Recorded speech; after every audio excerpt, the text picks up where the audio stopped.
तो अभी कुछ महीनों से जो शेयर बाजार में गिरावट आ रही है, भारी गिरावट आई है। हाँ सर। आपको क्या लगता है इसके क्या कारण है?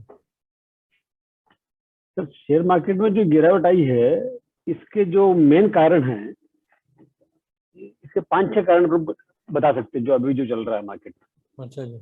एक तो एक जो जियो पोलिटिकल जो सिचुएशन चल रही है वर्ल्ड ओवर, जो रशिया और यूक्रेन का जो वार चल रहा है, उसमें काफी अनसर्टेनिटी हो गई है। पहले अच्छा। स्टार्ट हुआ तब भी थोड़ा सा गिरा था, लेकिन बाद में लग रहा है कि यार अभी कुछ ना कुछ हो जाएगा इसका। लेकिन वो इतना लंबा खिंच गया वो वार, कि जो चीज जितनी लंबी खिंच जाती है ना, तो अनसर्टेनिटी बहुत ज्यादा हो गई उसके चक्कर में अभी। तो ये एक रीजन है। और दूसरा रीजन ये सर, जो वर्ल्ड ओवर सारे जो सेंट्रल बैंक है, अभी वो रेट इंक्रीज करना चालू कर दिए। इकोनॉमी में इंटरेस्ट रेट सब जगह बढ़ रही है अभी। और सब जगह रेट बढ़ने से क्या हो रहा है कि जो जो इन्वेस्टर्स है उनके उनको वहां पर भी लिक्विडिटी अपॉर्चुनिटी मिल रही है अभी। अच्छा तो जी। खुद की कंट्री में भी, तो वो लोग वापस जो है, थोड़ा रिस्क अवर्स जो भी फंड है, वो यहाँ से पैसा निकाल के और अपनी इकोनॉमी में डाल रहे हैं। और जो एक क्वांटिटी ईजिंग जो जो जो किया था कोविड के टाइम पे, सबने काफी लिक्विडिटी बढ़ा दी है इकोनॉमी में। अब उसको अभी 2 साल हो गया उसको, तो धीरे धीरे सब उस लिक्विडिटी को कम कर रहे हैं। तो लिक्विडिटी कम होने से भी इसका इम्पेक्ट आ रहा है। और जो इन्फ्लेशन रेट है, तो इंडिया में भी 8-9% के आसपास हो गई है। और मेन चीज है कि यूएस में जो 7-8% इन्फ्लेशन रेट पहुंच गई है। वहां पे बैंक जो एक्चुअली 2% हुआ करती थी, वो इतनी ज्यादा बढ़ गई है वो। अच्छा। और इसका ये मेन कारण क्या हो रहा है कि कमोडिटी प्राइसेस है, सारे कमोडिटी प्राइसेस बढ़ रहे हैं। कमोडिटी प्राइसेस बढ़ रहे हैं। क्रूड ऑयल बढ़ रहा है। क्रूड ऑयल बढ़ने के कारण इंडिया का जो करंट अकाउंट डेफिसिट है, वो बहुत ज्यादा बढ़ता जा रहा है। तो ये भी एक रीजन है कि जो इसके कारण शेयर मार्केट गिर रहा है। और इन सब के चलते हुए सारे जो जो फंड है, उन्होंने इमर्जिंग मार्केट के लिए एक अपना पोर्टफोलियो डिसाइड एलोकेट करते हैं वो। तो इमर्जिंग मार्केट में पोर्टफोलियो है, वो पोर्टफोलियो उन्होंने काफी काफी हद तक कम कर दिया है। तो इसके कारण इंडिया को बहुत ज्यादा इम्पेक्ट हुआ है। तो पहले क्या हुआ था कि चाइना आने के में जो इमर्जिंग चाइना और रशिया में एलोकेशन कम हुआ था, तो इंडिया में बढ़ रहा था। लेकिन ये ओवरऑल कम हो गया, तो इंडिया में भी कम हो गया। तो ये मुख्य मुख्य ये 6-7 कारण हैं। तो इसका अपन देखेंगे, जो एफआई है, पिछले 6-7 महीनों में एफआई ने लगभग 2 लाख करोड़ का माल बेचा है। 2 लाख करोड़ रुपया इंडिया से उन्होंने निकाला एफआई ने। अब इनके पास है कितना? तो ये फिगर तो मेरे को एक्चुअल नहीं पता है, मेरे को एक्चुअल कितना है। अंदाजा कोई? अंदाजा मेरे हिसाब से 10 लाख करोड़ के ऊपर तो ही है। 10 लाख करोड़ के ऊपर है? हाँ हाँ हाँ, तो उसमें से अगर 20% माल भी निकल जाता है, तो 2 लाख करोड़ इंडिया के लिए बहुत बहुत बड़ी चीज है और ये इस लोग तो मार्केट में। किसी भी भाव पे बेच देते हैं। हाँ, क्योंकि इन्होंने क्या है कि वो पहले से बेचना चालू कर दिया। ये आज नहीं बेच रहे। आज आज अपन देखोगे तो पहले ये 7-8 महीने से बेच रहे हैं, जब अपन इंडिया के लोग खरीदते जा रहे थे। इंडिया के लोग तो सेल ऑफ में 2022 में आए हैं, हम्म। जनवरी के बाद से थोड़ा। बाकी ये लोग पहले से बेचते जा रहे हैं। एफआई सेलिंग पहले से ही बढ़ गई है। आपको क्या लगता है कितना नीचे जा सकता है अगर मैक्सिमम बेचते हैं ये? सर मार्केट नीचे जाने का तो बॉटम तो वैसे कोई बता नहीं सकता है कि कितना टोटल जा सकता है। लेकिन हाँ, अभी देखें तो लगभग 15% के आसपास तो पीक से नीचे आ गया मार्केट अपना। हम्म।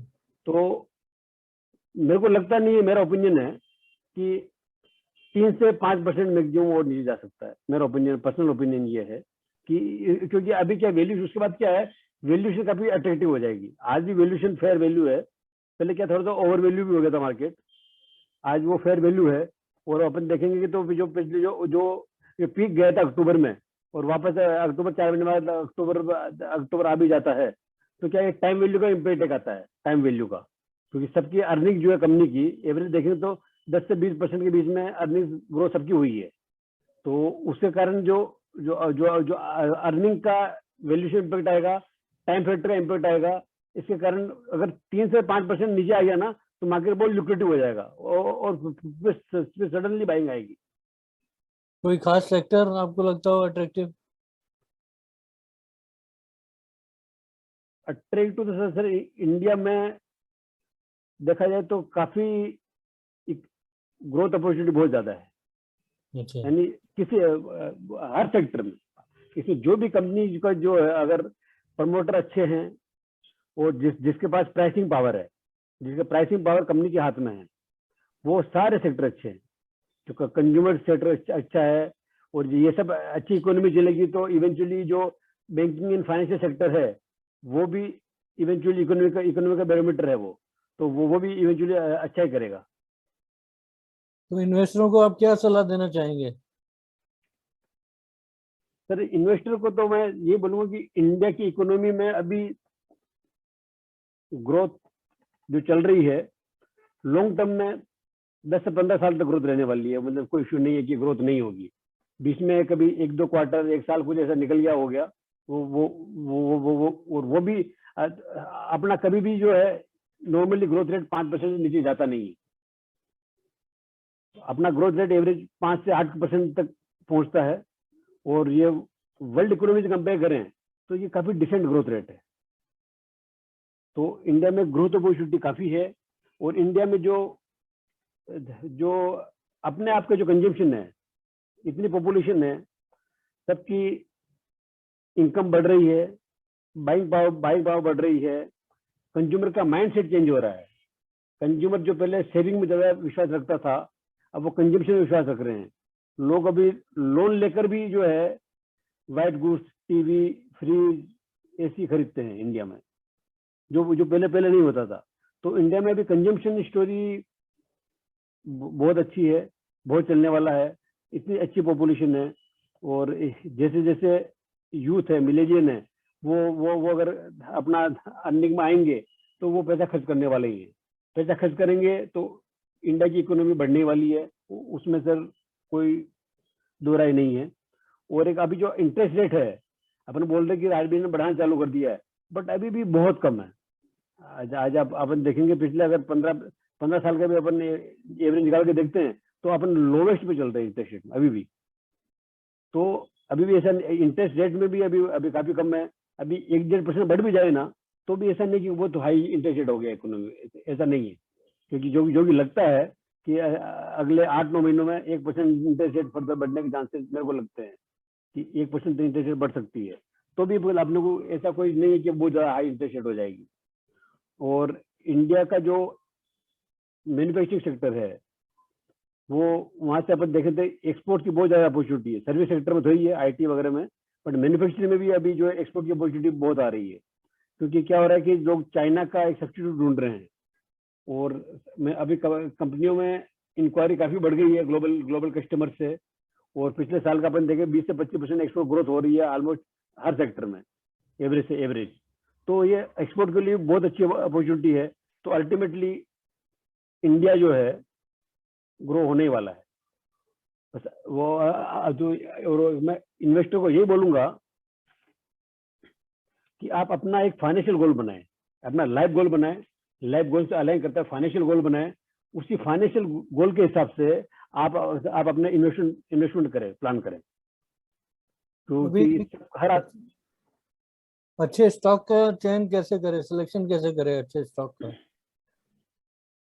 सर अच्छे स्टॉक का सिलेक्शन करने के लिए सर जो 2-3 क्राइटेरिया है कि जहाँ पे कंपनी के पास प्राइसिंग पावर है, वो जो सेक्टर जो है उसके सब्स्टिट्यूट जो होता है ना, कि मतलब सब्स्टिट्यूट जिसकी ज्यादा नहीं है, मोनोपोली प्रोडक्ट है। मोनोपोली तो अपन बोल नहीं सकते। मोनोपोली आजकल ज्यादा रहती नहीं है क्योंकि सबको ओपन राज कोई ना कोई आ ही जाएगा। बट फिर भी क्या किसी के पास में प्राइसिंग पावर होती है कि यार एक तो क्या था कि कोई भी बना रहा है, 50 मैन्युफैक्चरर है, तो वो फिर नहीं होता है। लेकिन यहाँ सिलेक्टेड है, कंपनी का प्रोडक्ट का यूएसपी है, इसमें जो टारगेट मार्केट है, टारगेट उसके टारगेट कस्टमर है, वो उसको एक बार वो जो जिसमें आ गए तो वो आएंगे। उसके अलावा जो कंज्यूमर ड्यूरेबल ऐसा लगता है कि मेरे को ये भी इंडिया में बढ़ने वाला है। और बैंकिंग फाइनेंशियल सेक्टर वाले ये स्टॉक भी अच्छे चलेंगे। हाँ, लेकिन ये बैंकिंग एनबीएफसी का अपन देखें तो काफी एनबीएफसी अच्छा कर रही है, लेकिन लोगों ने काफी हाथ भी जला लिए हैं। डीएचएफएल में हाथ जला लिए हैं, आईएलएफएस में जला लिए हैं, श्रेय में जला लिए हैं, इंडिया बुल्स में भी लोगों इन्वेस्टर ने लॉस ही किया है। तो मतलब जो भी अच्छी एनबीएफसी जब एक बार आती है मार्केट में तो लोगों को लगता है कि यार एनबीएफसी सेक्टर अच्छा नहीं है, लेकिन ऐसी बात नहीं है। कुछ जो कंपनी की अपनी प्रॉब्लम है, इसके कारण वो अच्छा नहीं कर पाई है, बाकी सेक्टर खराब नहीं है। और उसके अलावा मैं इन्वेस्टर को ये एडवाइस दूंगा कि अपना मल्टीपल एसेट क्लास में अपना पोर्टफोलियो बनाए, कि ऐसा नहीं कि सारा जो एक ही जगह रखें और एसआईपी में ज्यादा विश्वास रखें। क्या होता है कि मार्केट को टाइमिंग करने की कोशिश नहीं करें, क्योंकि मार्केट को टाइमिंग कोई नहीं कर सकता। क्या होता है कि अपन जब मार्केट बढ़ रहा होता है तो बताते हो कि सब खरीदे तो हम भी खरीदे, ऐसा नहीं है। और जब अभी बेचने टाइम आ रहा है, मार्केट गिर रहा है, तो इन्वेस्टर को लगता है यार अब सब बेच दो, पता नहीं क्या हो जाएगा।